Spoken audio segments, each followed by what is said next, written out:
오늘은 특별히 종료주의를 기념으로 우리 마태복음 21장의 말씀입니다. 21장 1절로 11절의 말씀이에요.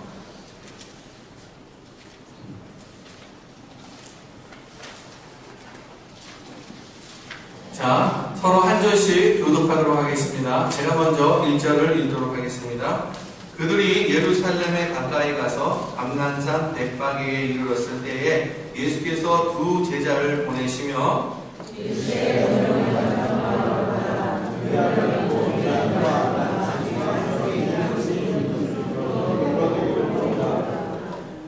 만일 누가 무슨 말을 하거든 주가 쓰시겠다 하라. 그리하면 즉시 보내리라 하시니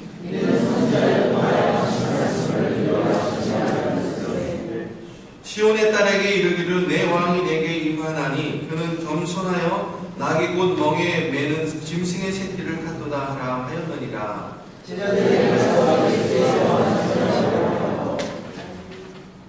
나귀와 나귀 새끼를 끌고 와서 자기들의 겉옷을 그 위에 얹음에 예수께서 그 위에 타시니 우리의 가슴은 그들의 겉옷을 뒤에 펴고 나귀들은 나뭇가지를 베어 뒤에 펴고 앞에서 가고 뒤에서 따르는 무리가 소리 높여 이르되 호산나 다윗의 자손이여 찬송하리로다.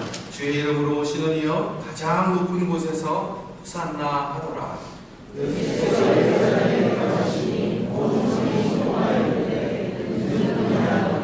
우리 같이 함께 읽도록 하겠습니다. 우리가 이르되 갈릴리 나사렛에서 나온 선지자 예수라 하니라. 아멘. 특별히 오늘은 무슨 주일이라고요? 종료주일. 종료주일이라는 것은 예수님이 지상에서의 그 마지막 일주일을 보내시기 전에 진정한 왕으로서 예루살렘에 입성하는 것, 그것을 기념하는 날입니다. 그래서 주님께서는요 나귀 새끼를 타시고 주일날에 예루살렘에 입성하셨어요. 그래서 그 날을 기념하는 날이 바로 종료주일입니다. 그래서 뿐만 아니라 내일부터 토요일까지 무슨 주간이냐면 고난주간입니다. 그래서 특별히 고난주간에는요 아주 거룩하게 지키는 것이 보통 믿는 자의 예절인 것입니다. 주님께서 이 땅 가운데 오셔서 우리를 위해서 돌아가시는 그 주님의 고통을 우리가 다시 한번 돌아보면서 지내는 그 기간, 뿐만 아니라 그 고통 가운데 계신 주님께서 우리를 위해서 구원을 베푸시는 그 은혜를 다시 한번 생각하는 그 기간이 바로 고난주간, 앞으로 오는 월요일부터 토요일까지의 기간입니다. 그래서 대부분 모든 사람들이, 모든 믿는 자들이 자신을 점검하면서 보내는 그러한 기간이에요. 그리고 그 다음에 온 것이 바로 부활주일입니다. 다음 주는 부활주일이에요. 그래서 이 기간들을 특별히 일주일의 마지막 시간들을 얘기해서 우리가 영화의 제목도 나오지만 패션 위기라고 해서 주님의 일주일간의 삶을 그린 것을 얘기합니다. 그래서 하나님은요 어린 나귀를 타고 예루살렘으로 들어가시는 그 예수님을 가리키면서요 이분만이 인류가 기다리는 진정한 평화의 왕, 그리고 우리를 자유케 하시고 구원시키시는 정말 의지할 만한 왕이시다라는 것을 드러내고 있는 것입니다. 선언하고 계세요. 오늘 본문에서 보면 주님은 나귀를 타고 예루살렘에 입성하십니다. 많은 사람들이요 종려나무 가지를 흔들면서 자신의 옷을 땅에 펴고요 호산나 호산나 이스라엘의 왕이여 하며 외칩니다. 주님을 열렬히 환호하죠. 여러분, 종려나무는요 평화를 상징하는 그런 나무예요. 그리고 호산나라는 것은 주여 우리를 구원하여 주소서, 이러한 의미를 갖고 있습니다. 모든 사람들이 예수님을 바라보면서요 자기들에게 진정한 평화를 안겨주시는 그러한 분으로, 그리고 자기들을 구원해 주시는 분으로 기대하는 것입니다. 그래서 모든 이 백성들이 그 앞에서 자신의 겉옷을 깔면서 종려나무를 흔들면서 호산나 호산나 다윗의 왕으로 오시는요 하면서 찬송하고 있는 것입니다. 예수님은요 사람들의 환호를 받으며 예루살렘 대로를 통해서 어떻게 해요? 그 성으로 입성하십니다. 이것은 참으로 놀라운 일이에요.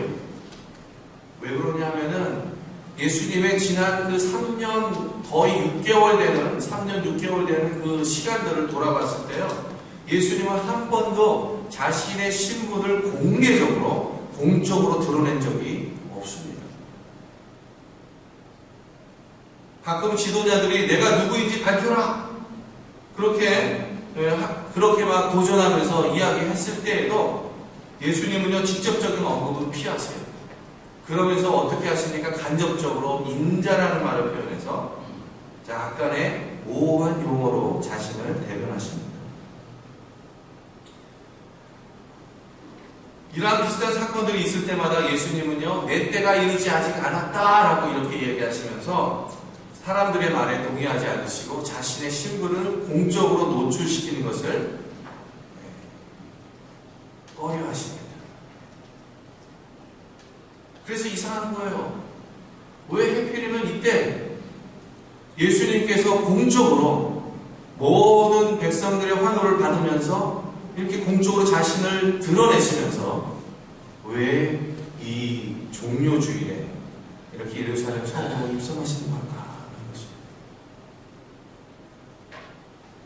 그런 예수님이요, 지금 낭새끼를 타고 예루살렘 성에 입성하고 있습니다. 갑자기 태도를 바꾸셨습니다.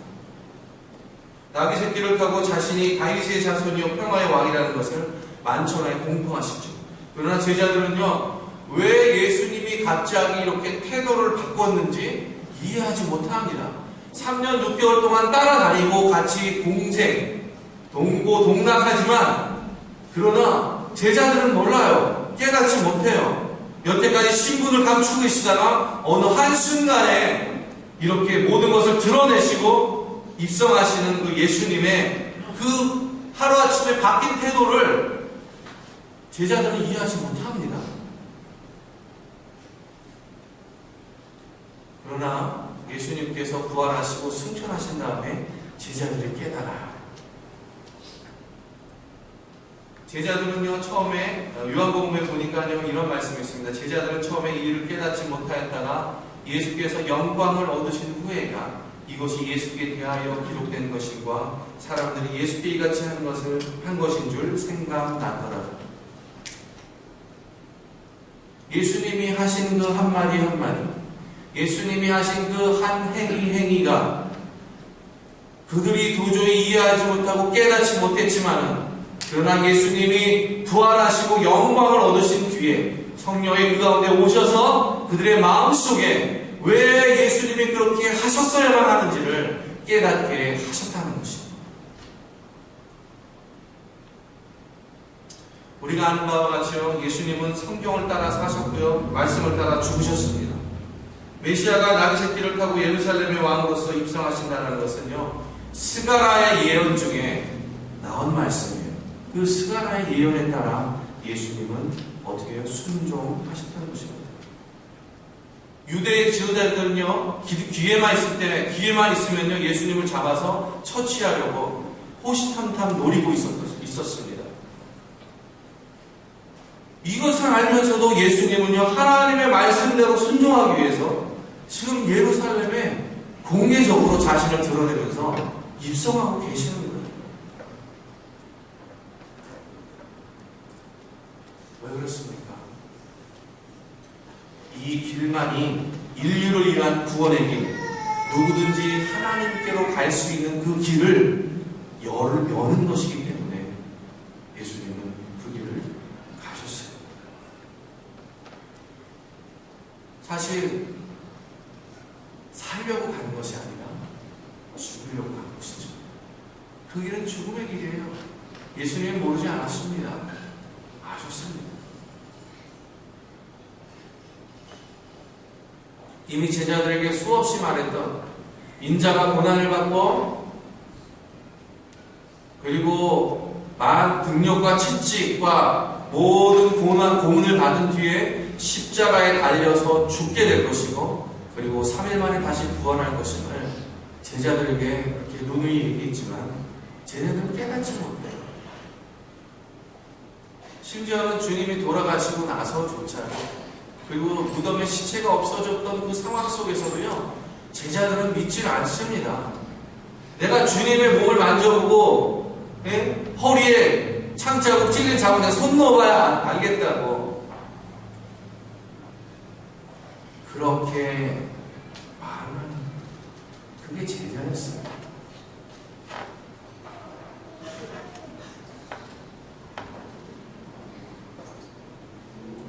그러나 주님은요 그 제자들에게 깨닫게 하시는 것입니다.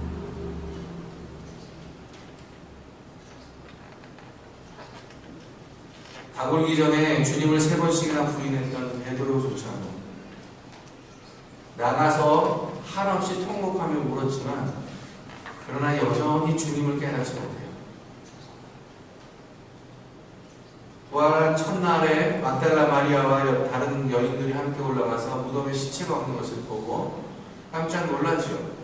깜짝 놀라면서 그 여인들에게 그 막달라 마리아는 예수님의 시체가 어디 갔는지 물어보기 시작합니다. 누가요? 그 곁에서 흰 옷을 입은 천사인 줄 모르고 물어보죠. 우리 예수님 시체가 어디 갔습니까? 장사할 수 있게 도와주십시오. 막달라 마리아의 말입니다. 육신적인 눈으로밖에 못 봐요. 인간적인 눈으로밖에 못 봐요. 그렇게 누누이 예수님이 그렇게 말씀하셨는데 그들의 생각과 상식과 경험 속에서는요 그거를 믿지 못하는 겁니다. 주님이 말씀하신 말씀임에도 불구하고 그렇게 일어날 것이라고 미리 살아 계실 때에 그렇게 말씀하셨음에도 불구하고 그걸 깨닫지 못해요. 믿지를 못하는 것입니다. 눈앞에 보고도 못 믿어요.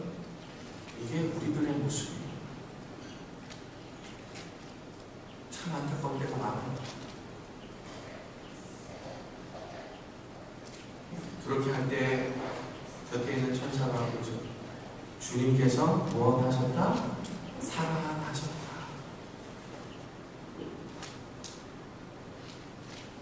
그러면서 가는데요. 마리아야 부르니까 보니까 동산직인 줄 알고 마리아가 이렇게 쳐다보는데 보니까 그의 눈이 밝아져서 어떻게 돼요? 예수님을 보게 됩니다. 그러면서 금방 알았어요. 예수님 하면서 잡으려고 하니까 아직 잡지 말아라. 아직 내 때가 내 시간이 다 되지 않았어. 그 소식을 베드로에게 전해줍니다. 베드로가 콧방귀를 쿵쿵 끼죠. 무슨 얘기하냐고 지금 햇소리 하고 있는 거지. 죽은 사람은 어떻게 살아나냐. 베드로가 그렇습니다. 뿐만 아니라 베드로가 같이 있었던 제자들 또한 그래요. 그런데 제자들이 모여있을 때에 예수님이 나타나죠. 그래서 베드로를 향해서 제일 먼저 하는 말씀이 자 너희들에게 평안이 있을지어다 라고 하면서 그들의 믿지 않는 것과 완고한 것을 굉장히 질책하십니다. 제일 먼저 만났는데 제일 먼저 만나서 평안하라고 하시지만 그 다음에 하시는 말씀은요 그들이 믿지 않는 것과 완고한 것이에요. 믿지 않을 뿐만 아니라 내가 안 믿겠다고 완고한 고집을 부리는 그 제자들을 향해서 굉장히 질책하십니다. 첫 만남이 그래요.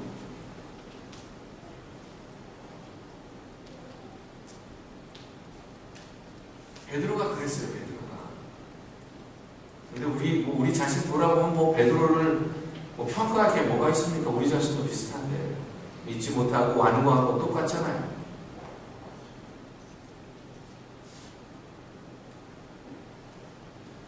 그러나 참으로 감사한 것은 예수님이 그러한 베드로와 제자들을 도마를 만나주시고 자신이 40일 동안 이 지상에 계시면서 이 부활하신 이유와 하나님의 나라에 대해서 가르치시고 깨닫게 하세요. 그래서 제자들이요 성령을 받고 뒤집어집니다. 뒤집어지면서요 이 제자들이 그 전에 있던 제자들이 아니에요. 무엇이 되었습니까? 제2의 예수가 됩니다. 제2의 예수가 돼요. 어떻게 한 거예요? 성령을 받고 나서. 깨닫게 하시고, 주님이 우리가 그렇게 주님 안에서 믿을 수 있도록 그 길을 열어주시는 이 길, 오늘 이 종료주일 예루살렘을 향해서 수많은 백성들이 호산나 호산나 다윗의 자손이여 하면서 칭송하고 열렬히 환영하는 그 가운데 예수님은 들어가시지만, 그러나 예수님은 아셨어요. 나는 죽으러 가는 거야. 나는 살려가는 게 아니라 죽음으로써 다시 사는 진정한 생명의 길을 가려고 하는 거야. 이것이 주님의 마음이었습니다. 온 인류를 위해서 유일한 희망, 소망, 그 구원의 길을 열어놓기 위해서 오늘 내려가신 것이 있습니다. 백성들은 이해 못합니다. 백성들은 이해 못해요.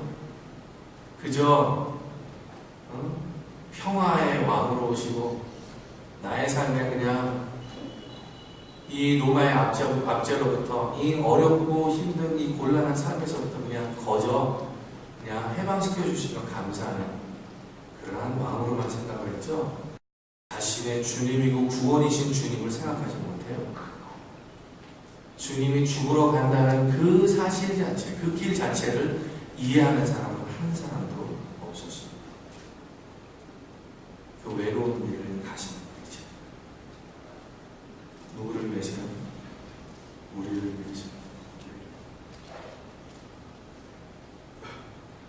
우리가 아직 그릇 행하여 각기 제 길로 갔거늘 하나님께서는 우리의 죄악을 주님에게 담당을 시키십니다.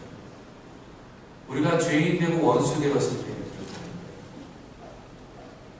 우리가 주님 모르고 각기 그 길로 행할 때, 각자 좋은 길로 자기 마음대로 임의대로 살아갈 때, 그때 그렇게 하셨다는 것입니다.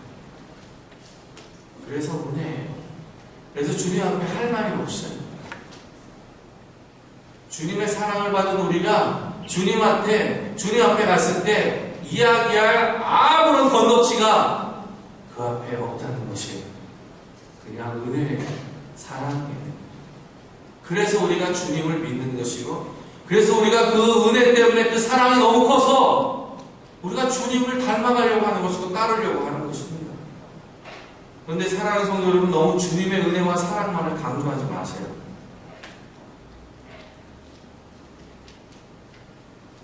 여러분, 주님의 은혜와 사랑은요, 우리 안에 책임이라는 부분을 가지고 수반되어지고 동반되어지는 것이에요.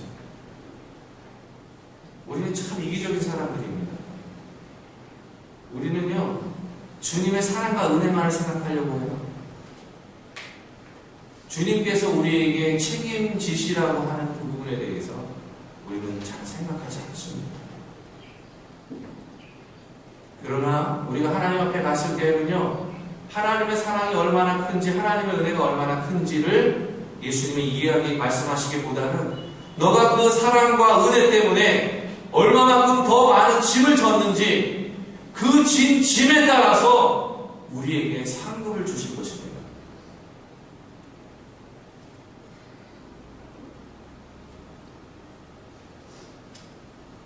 예루살렘에 입성하신 예수님은요, 세 가지의 일을 우리에게 이루어내십니다. 그 첫 번째가 뭐냐면 우리의 유일한 구원의 왕이 되십니다.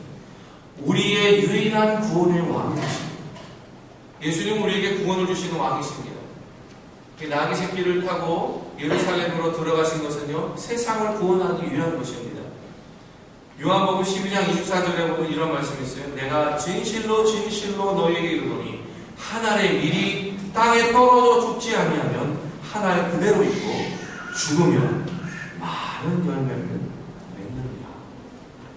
주님이 자신의 목숨을 들여서 우리를 살리신 이유가 여기 있는 것입니다. 하나님의 밀이 누구입니까? 하나님의 밀이 누구예요? 예수 그리스도 자신을 지칭하는 것입니다. 예수님이 죽으면 많은 열매를 맺겠다고 했습니다. 그 많은 열매가 무엇이냐? 세상을 향한 구원, 우리의 구원을 이야기하는 것입니다. 이 세상에 하나님을 모르는 그 저주받고 멸망으로 치닫는 그 많은 수많은 사람들을 구원하는 것이 바로 주님의 목적이었고 주님이 이 땅 가운데 오신 이유였던 것입니다. 내가 땅에서 들리면 모든 사람을 내게로 이끌겠노라. 내가 땅에서 들리면 모든 사람을 내게로 이끌겠노라. 주님께서 십자가에 달려서 땅에서 들리시면 주를 믿는 모든 사람들이 그 십자가에 계신 주님께로 이끌겠다라고 하시는 그 주님의 이 생명의 말씀이 이 가운데 있는 것입니다. 내가 누구입니까? 예수님입니다. 예수님이 땅에서 들리면이라는 말, 십자가의 높이 달린다는 것이죠. 그리고 승천하시며라는 뜻입니다. 십자가에서 죽으셨다가 부활하셔서 승천하시는 그날에 주를 믿는 모든 사람들을 자기에게로 이끌겠다고 하시는 하나님의 언약의, 예수님의 언약의 말씀입니다. 온 천하 사람들이여 나귀를 타고 오시는 예수님을 보고요, 호산나 이스라엘의 왕이여 소리를 지르며 흥분합니다.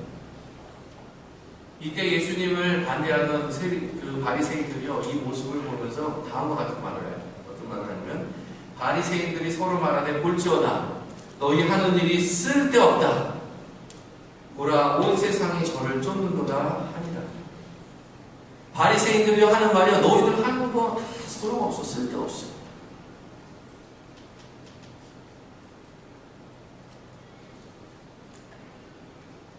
십자가에 죽으신 예수님 때문에 온 세상이 예수님을 쫓는 날이 반드시 올 것입니다. 반드시 주를 믿는 모든 사람들이 예수님을 쫓는 그날은 반드시 올 것입니다. 온 세상의 사람들이 예수님을 믿고 구원받는 그날이 반드시 올 것입니다. 이 얼마나 감사한 일이에요. 이 세상에는요, 아무리 돌아봐도 이 역사를 쭉 돌아봐도요, 진정한 평화는 제가 볼 때는 없었던 것 같아요. 사람들 사이에 진정한 화해도 없었던 것 같아요. 시간이 지나면 다 퇴색되고 변색되어지고, 그렇죠? 그렇게 되는 것 같아요. 민족끼리, 이웃끼리 갈라진 팀을 메우고, 그리고 하나님의 나라와 영원토록 행복을 누릴 수 있는 구원을 주실 분, 그분은 바로 오직 예수 그리스도 외에는 없습니다. 예수님만이 우리에게 구원을 주시는 유일한 분이심을 믿으시기를 주님의 이름으로 축복합니다. 두 번째는요, 우리를 위한 희생의 왕이 되십니다. 우리를 위한 희생의 왕이 되세요. 예수님은 희생의 왕이십니다. 율법에 따르면요, 제사에 쓰는 짐승은요, 율법에 따르면 구약에 하나님께 드리는 제사 있죠? 그 제사에 드리는 짐승은요, 한 번도 멍에를 매지 않는 것으로 해야 됩니다. 한 번도 멍에를 매지 않는다는 뜻은 뭐냐면, 일을 해보지 않는 그러한 짐승을 이야기하는 것입니다. 그래서 하나님 앞에 드리는 제물로 멍에를 메고 밭을 갈았던 짐승은요, 드리지 않았어요. 만약 나귀를 하나님 앞에 드린다고 하면 역시 그 나귀도 사람이 한 번도 타보지 않는 그러한 나귀여야 하는 것입니다. 그래야 하나님의 제단에 올려놓을 수 있는 것이죠. 이런 이유로 해서 예수님은요, 자기 자신을 하나님의 거룩한 제단에 올려놓아야 했던 것입니다. 나귀 역시 아직 한 번도 사람이 타지 않는 그러한 나귀를, 새끼 나귀를 택하셨던 것입니다. 여러분, 여기 오늘 본문에 보면요, 거기에는 나귀가 새끼 나귀만 있었던 게 아니에요. 무엇이 또 있었습니까? 어미 나귀도 있었어요. 상식적으로 보면은요, 사실은 어미 나귀를 타기는 게 맞아요. 그렇지 않아요? 안전이나 모든 것을 위해서. 그런데 주님은요, 오늘 새끼 나귀를 타십니다. 왜요? 한 번도 멍에를 지지 않는 그 하나님의 제물로서 합당한 것이기 때문에 예수님조차도 하나님 앞에 합당한 온전한 예물이 되기 위해서 그 새끼 나귀를 타셨어야만 하는 것입니다. 그래서 새끼 나귀를 선택하신 거예요. 여러분, 예수님은요, 나면서부터 죽기 위해 태어나셨습니다. 그걸 어떻게 하냐면, 여러분, 누가복음 2장 10절에 보면, 만화들을 낳아 강보에 쌓여 부유에 누였으니 라는 말을 합니다. 여러분, 강보에 쌓였다는 말, 이것이 무엇이냐면, 여러분, 나사로 아십니까? 나사로가, 그쵸? 나사로가 마르다의 오빠인데, 근데 이 마르다가 살아있는 동안 나사로가 오빠가 병으로 죽었어요. 그쵸? 죽어서 마르다가 너무 슬퍼서 죽기 전에 병들었을 때에 예수님께 얘기합니다. 주님, 제발 우리 오빠가 사는 베다니에 가서 주님 한 번만 안수해 주시고 좀 살려주십시오. 그렇게 얘기할 때 예수님이 그래 알았어, 내가 가마 하면서 베다니를 향해서 갑니다. 길을 쭉 가는데 그 베다니를 가다가 기적과 같은 일이 나오죠. 회당장 야이로의 딸이 죽어 있는 것을 어떻게 해요? 살리시는 역사를 하죠. 그래서 그것이 시간이 좀 많이 지체됐습니다. 근데 그 지체되어 있는 사이에 무슨 일이 일어나요? 나사로가 죽은 것이에요. 그래서 거기에 그 베다니에 도착해서 보니까는요, 벌써 사람들이 곡을 하고요, 예? 그 슬퍼하는 곡을 이미 하고 있는 중이었어요. 그래서 마르다가 주님을 향해서 말합니다. 주님, 조금만 일찍 오셨으면 내 오라비 나사로가 살았지 않겠습니까? 하며 눈물을 펑펑 우니까 이 예수님, 너가 부활을 믿느냐? 네, 제가 부활을 믿습니다. 그러면 너가 나를 믿느냐? 예, 내가 주님을 믿습니다. 그러면 너가 믿는 자에게 능치 못함이 없는 그 역사를 네가 보게 될 거라고 딱 얘기합니다. 그것은 예수님이 나사로를 살리는 것이죠. 그런데 이 마르다는요, 이렇게 대답을 해요. 예, 맞습니다, 주님. 마지막 때에 내 오라버니가 다시 살 것을 믿습니다. 이렇게 얘기해요. 여전히 주님에 대해서 믿지 못해요. 그때 예수님이 민망히 하늘을 보시면서 말씀하십니다. 민망히 하늘을 보면서 민망하게 무슨 마음이었을까 생각해보면요, 정말 마음이 무지 쓰라졌을 것 같아요. 왜 이렇게 믿음이 없을까? 왜 이렇게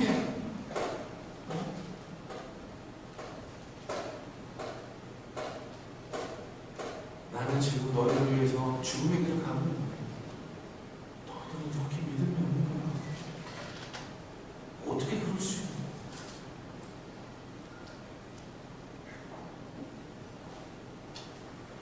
그런 마음이 아니시고 그럼에도 사랑하시는 그 예수님의 마음 아니었을까 생각합니다.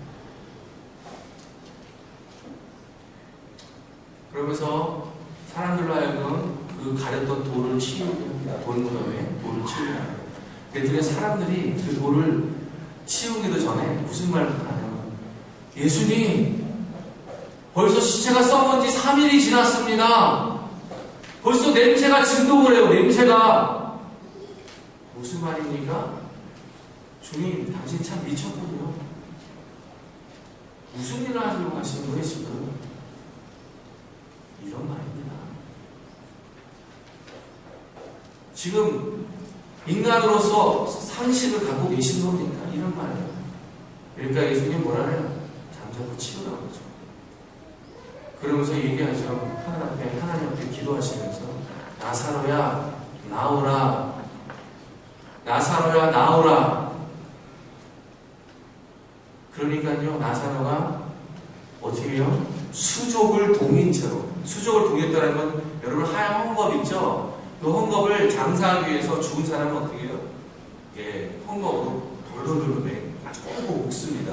우리처럼 뭐 수의를 입혀가지고요, 이렇게 꼭 묶지는 않아요. 이 이 중동 지방에서는요, 사람이 죽으면 미라처럼 헝겊으로 헝겊 묻습니다. 그래서 그 헝겊을 동인체로 나와요, 살아서. 여러분, 주님이요, 이 부유에 태어난다는 것, 그리고 강보에 쌓여 있다는 것은요, 여러분, 우리가 아기가 태어났을 때 그 고운 천으로 그렇게 쌓여 있는 걸 얘기하지 않아요. 마구간에 나셔서 다른 어떤 것이 없었기 때문에 뭐 한다고요? 헝겊으로 꽉 쌓였던 것입니다. 주님 태어났을 때. 이게 무엇입니까? 주님은요, 태어나면서부터 죽음을 상징하도록 그렇게 태어나셨던 것입니다. 이게 예수님의 탄생의 모습이에요. 하늘의 영광, 땅에는 평화로다. 그러나 그 안에는 주님의 죽음이 있었던 것입니다.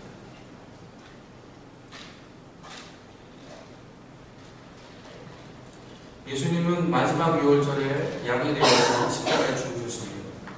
예수님은 바로 우리를 위해 죽으신 것입니다. 예수님의 희생은요, 하나님 자신의 희생이었어요. 그의 죽음의 대속물이 되었던 것입니다. 이 대속이라는 것은요, 한 사람이 다른 사람을 대신하는 것입니다. 죽음은 바로 나의 고통과 나의 형벌, 나의 저주를 대신 받아주시고 나를 거기에서 해방시켜 주시는 그 대속, 그 죽음, 그것이 바로 예수 그리스도의 죽음이었던 것입니다.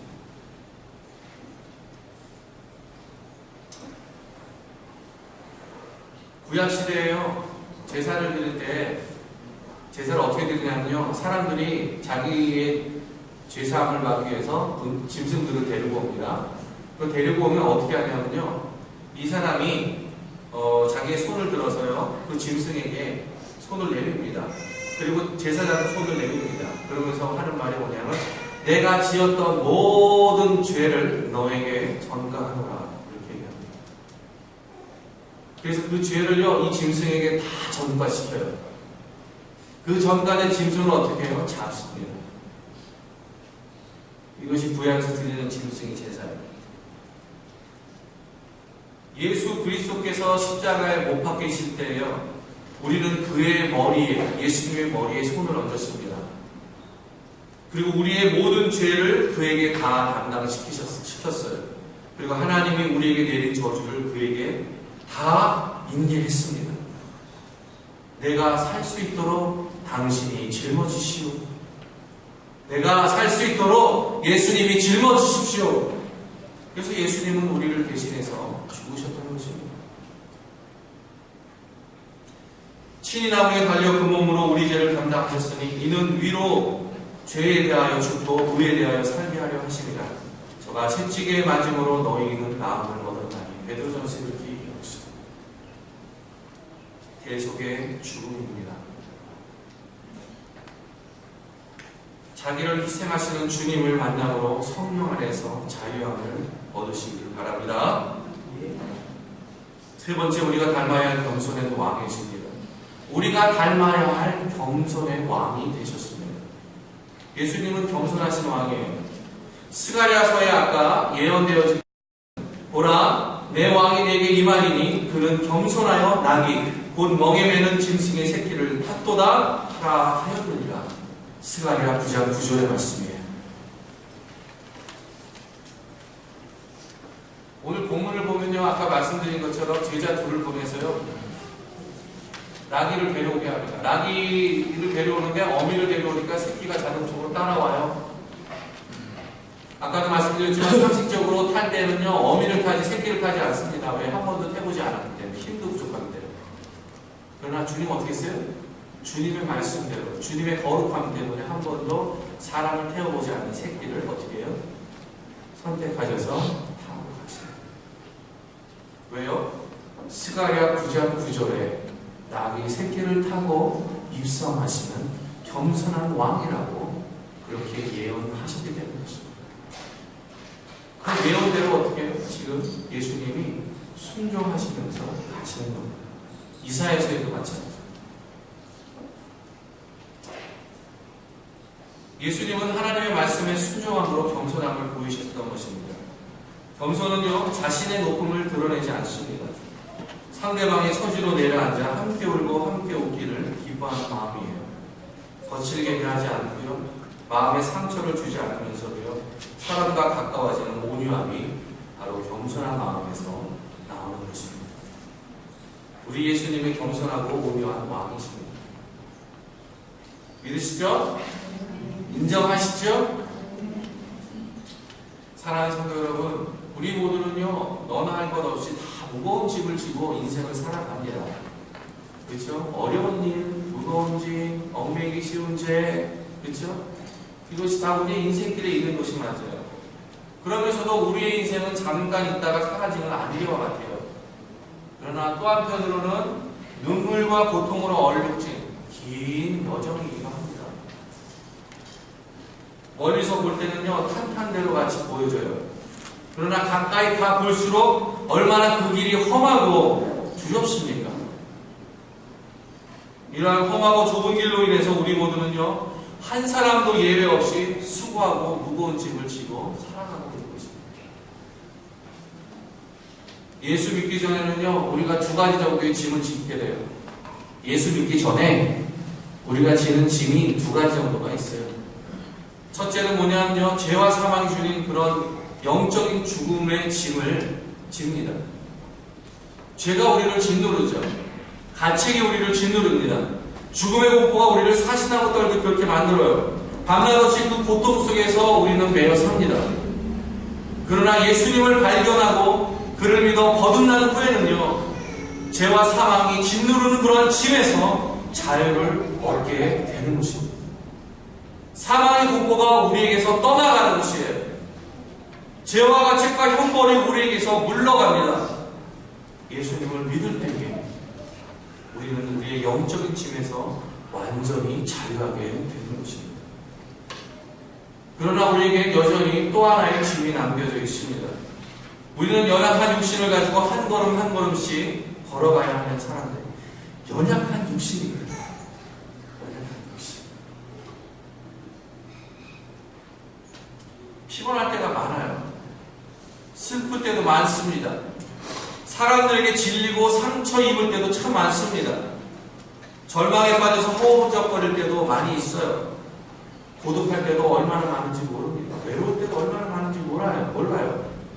친구가 있고 가족이 있고 자녀가 있어도 나 혼자만 짊어져야 되는 그 내 안에 있는 그 외로움, 그 고독함, 누구나 있는 것입니다. 나이와 관계없이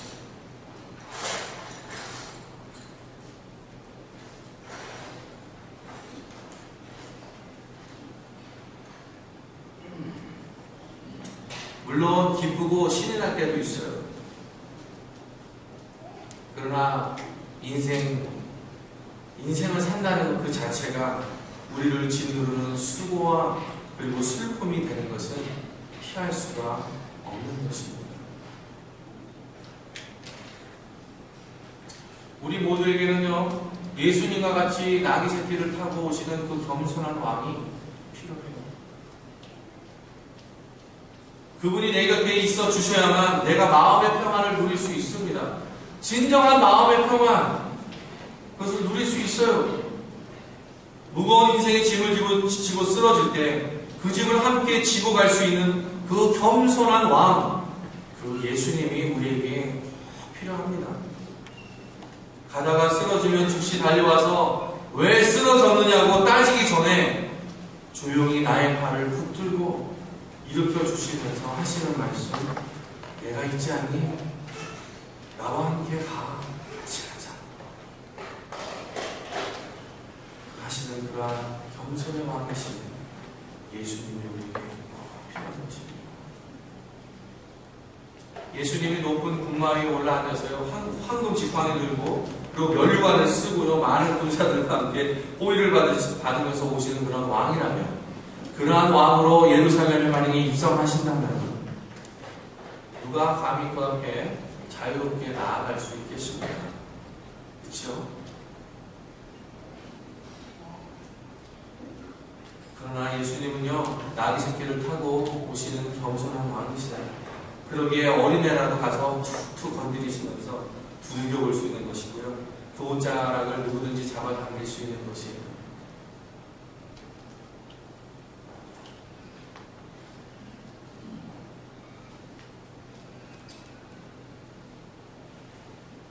저도요, 기도하면서 예수님을 찾을 때마다 겸손하고 온유하신 그런 예수님을 만납니다. 그분을 만나면요, 참 제 마음이 편안해져요. 굉장히 상황이 복잡하게 돌아가고 정말 이렇게 어떻게 할 수 없는 그런 상황이 나한테 있을지라도 제가 주님을 찾을 때 그분은 항상 언제나 우리 가운데 제 마음속에 오셔서 평안한 것 그리고 진정한 위로를 주시는 분이 저는 믿습니다. 예수님께서 내가 내 곁에 있지 않니 제로마 걱정하지 마. 너가 하는 게 아니고 내가 하는 거야. 그러면서 함께 하시는 예수님. 저에게 다가와 주시는 그 예수님 때문에 오늘날까지 저는 이렇게 살았습니다. 그러나 교회를 다닌다고 해서요, 지치고 고난에 쓰러질 때 내 손 내밀어 주시는 그 예수님을 아는 것은 아닙니다. 교회를 다닌다고 해서요, 이렇게 지치고 쓰러져 있는 나에게 오셔서 찾아오셔서 손 내미시는 그 예수님을 아는 것은 아닙니다. 아는 사람이 있는가 하면 모르는 사람도 참 많은 것 같습니다. 무거운 짐을 지고 답답하십니까? 지쳐 있으십니까? 고독하십니까? 외로우십니까? 사람은 내게 아무런 도움이 되지 못할 수 있어요. 사람은 내게 아무런 도움이 되지 못할 수가 있어요. 세상은 너무나 험하고 악합니다. 우리 힘으로 도무지 이겨나갈 수가 없어요. 그러나 나귀 새끼를 타고 죽음의 현장인 줄 알면서도 우리를 위해서 자신이 하나님의 아들이요 만왕의 왕이라고 선포하셨다. 그 예수님, 온유하고 겸손하신 예수님, 우리를 위해 죽음의 길인 줄 알면서도 그 길을 걸어가시기로 작정하셨다. 우리를 사랑하시는 그 예수님, 바로 그분이 우리들 안에 계십니다. 이 믿음 때문에 불평의 자리에서, 그리고 아픔의 자리에서, 관계의 깨어짐의 자리에서, 오만과 편견의 자리에서, 이기심의 자리에서 일어나십시오. 일어나서 감사의 자리로 서십시오. 이렇게 할 때 우리들의 모든 불편한 자리가 예수님의 평안의 자리가 될 것입니다. 말씀을 맺겠습니다. 요한계시록에 이런 말씀이 있으세요. 내가 들으니 보좌에서 큰 음성이 나서 가로되 보라, 하나님의 장막이 사람들과 함께 있으며 하나님이 저희와 함께 거하시리니 저희는 하나님의 백성이 되고 하나님은 친히 저희와 함께 계셔서 모든 눈물을 그 눈에서 씻기시며 다시 사망이 없고 애통하는 것이나 곡하는 것이나 아픈 것이 다시 있지 아니하리니 처음 것들이 다 지나갔습니다.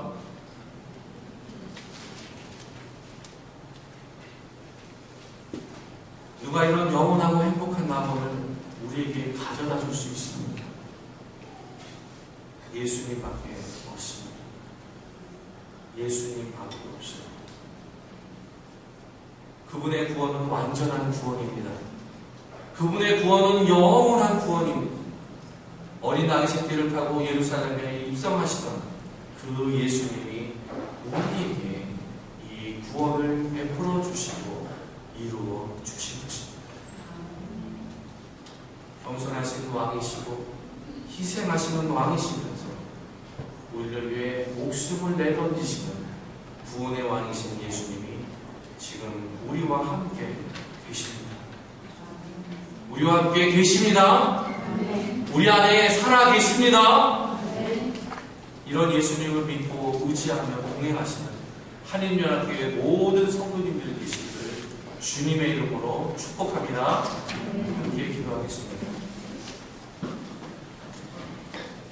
겸손하신 예수님, 희생하시는 예수님, 우리를 위해 죽음의 길인 줄 알면서도 이 세상에 오시고 그 죽음의 길로 가시는 그 예수님의 구원의 희생들 우리가 다시 한번 우리 마음속에 생각하게 하여 주옵소서.